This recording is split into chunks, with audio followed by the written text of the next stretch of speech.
Welcome everybody. My name's Vicky. I'm going to be doing just a brief resource on role plays and our skills assessment. I'm going to have this available for us in our learner community, and I just wanted to walk you through before we send out some role plays where we've simulated them for you, and we have consent from a couple of learners to be able to share it. But this one is an assessor-led role play.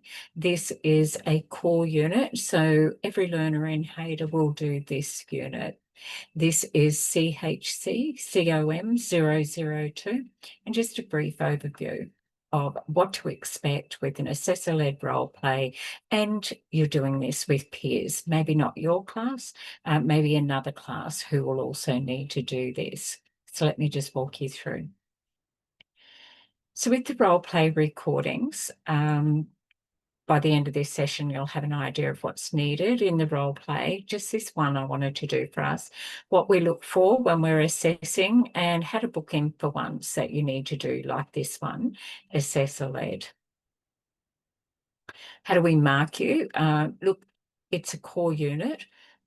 This one, we're looking at your practitioner skills. So as a learner with HADA, you will do written assessments and you will do skills assessment. It's a requirement for every accredited training, whether it's a Certificate 3, Certificate 4 or diploma level, which HADA offer all of those levels, and it's a requirement under the Australian Quality Framework, which means that your accreditation will be accepted everywhere around Australia, and you will be deemed as competent in your knowledge and your skills.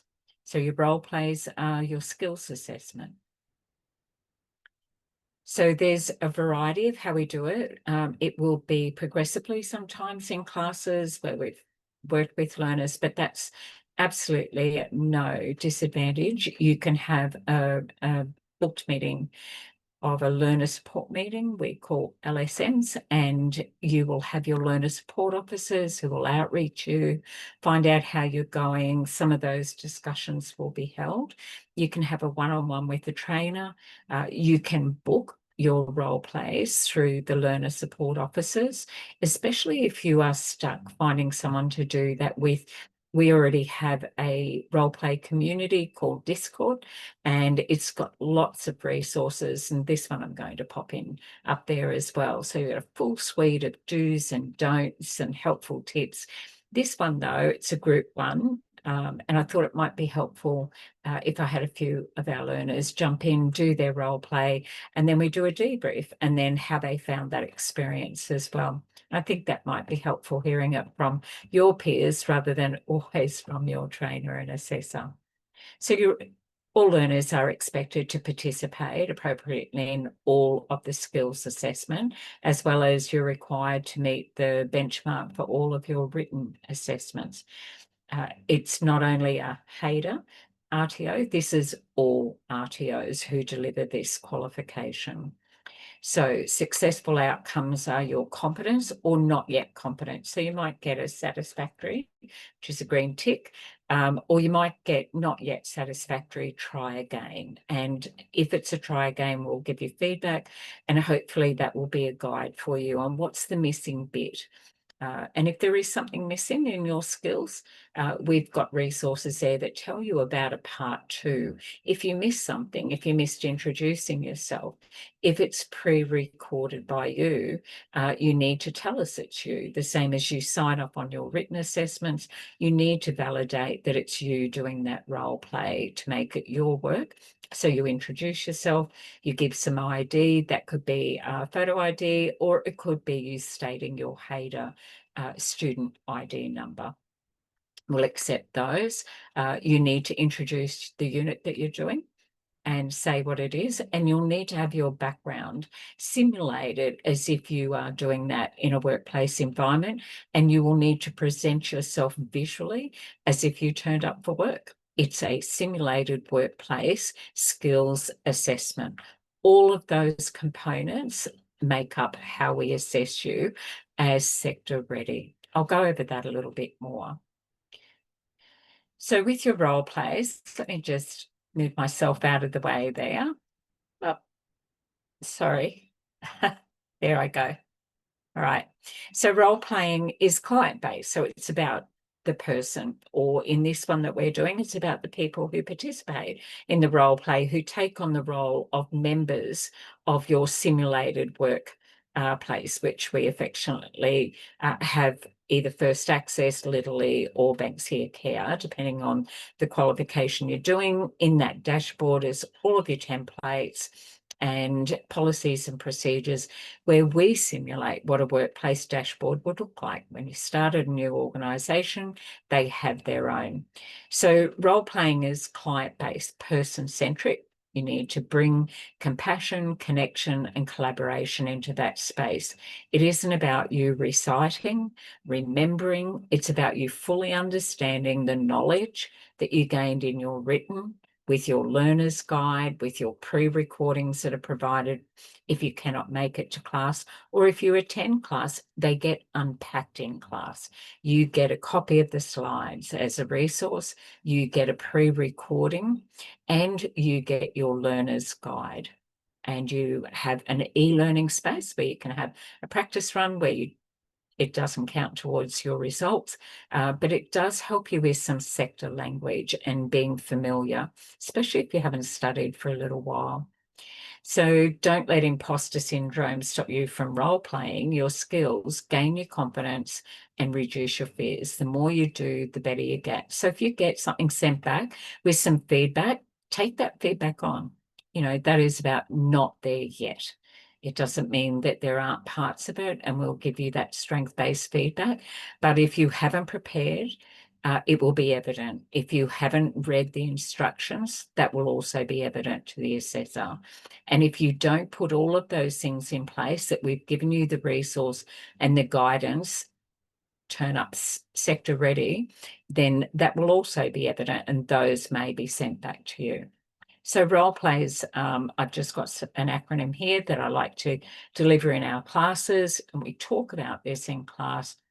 And it's role play is about respect the client's experience. What's it like for them sitting in the chair, their own professional tone when you're in that space, listen with intent and purpose, empathize before advising, pause before you speak, lean into real life scenarios, ask open-ended questions. They're your who, your what, your how, your when, your where, and your why. And you are learning progress over perfection. So your practitioner tips, which I wanted to do this resource for, is practice active listening. Let silence be part of your conversation. Use professional sector appropriate language. Think like a worker, respond like a human. Anchor each role play in compassion, connection, and collaboration. So sector skills is what your qualification is. You're going to have sector knowledge based on every unit. And with every unit but a couple, there are the skills. So your sector skills sit around your strategic knowledge, your insight, you as the learner being qualified, taking lead over your own studies, and that it's strengths-based. So show up professionally, engage with empathy, communicate clearly, think like a practitioner, a worker already in the sector, own your role, respect the client's journey while they're sitting there, while you're working with them in that role play, and that will bring success for you. So I've just broken this down for you a little bit and given you some tips that you'll find really helpful. And this is feedback from our learners as well. They found these tips great. So practice some of these and build your confidence. The more you do, the better you get.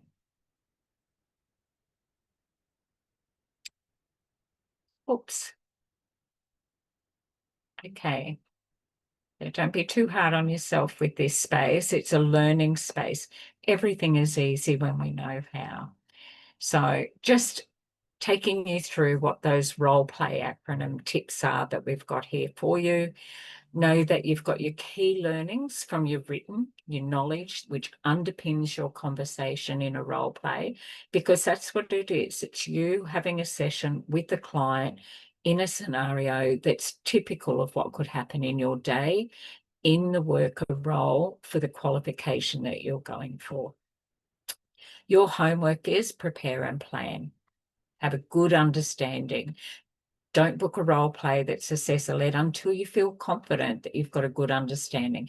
If you're not sure, then ask your learner support officers, go back to your pre-recording of the class, read the instructions carefully in your porthole, and then come in ready and be prepared. Assessor-led role plays are not gotcha moments. They are there with an assessor to guide you.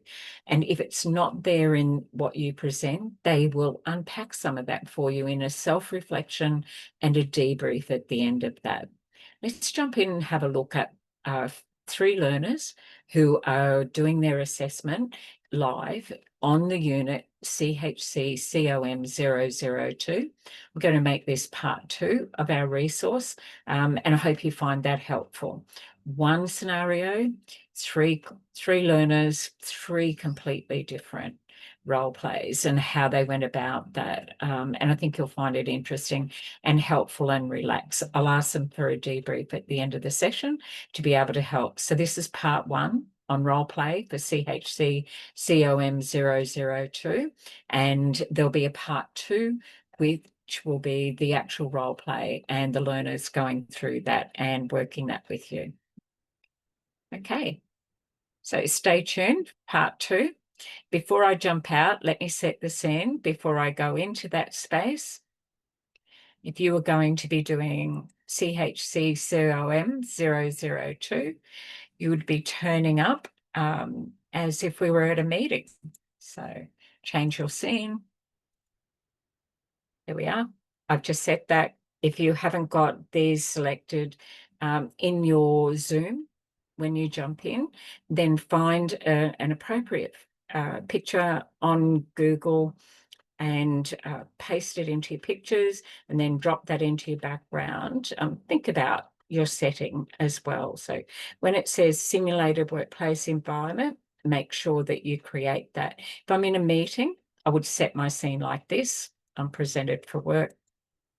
If I was going to be doing one-on-one, I would definitely set my scene differently. I would set that up as if I was in a clinic, and I would have 2 chairs, one for me and my client. I would have a lounge if I had more than one person there. I would describe my room. It should speak for itself, where it says that looks like a room where you could sit and you could talk to a worker. But you can select your own, just give it some thought. A blank wall is sufficient if you describe where you are. Okay, but it says in a simulated workplace environment, which means you and the setting and the environment that you create and the language that you bring into that space from the beginning of the recording till the end. If the recording is meant to be 15 minutes, know that 7.5 minutes would be the minimum, 50%, but we would be looking for 10 to 12. That would be sufficient. And if it says that there's 5 minutes debrief afterwards, then we would expect that. But if you get asked to do a role play that is 10 minutes and we get 3, we will say great start, but we're looking for more. So it's very reduced. Usually we would have 45 minutes with the client. We must get you used to being in that space and having those conversations so that you don't walk out with your qualification and go, so they're not 3 or 5 minute sessions. You're going to be collaborating with your client and you'll be doing all of those micro skills that we're assessing you on for this. So have fun. Stay tuned for part 2.